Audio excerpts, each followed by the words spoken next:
Šodien gribējās pacelt tādu visai sensitīvu tēmu kā bilžu rediģēšana, jeb saucamais retouch.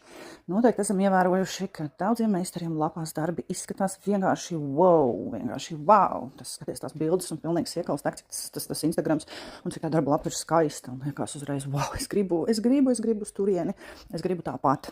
Bet, kā jūs redzat bildēs, diemžēl, ļoti bieži bildes tiek apstrādātas ne tikai izlīdzinot ādu un noņemot apsārtumu, bet arī tiek labotas darba nepilnības. Kā redzam, tiek pielabotas kontūras, tiek aizkrāsoti tukšumiņi. Es nekādā gadījumā nesaku, ka šie meistara darbi ir slikti darbi, bet mēs redzam, cik ļoti viņi atšķirās no tā, ko mēs redzam dzīvē. Tāpēc meitenes pievēršam uzmanību īstiem darbiem.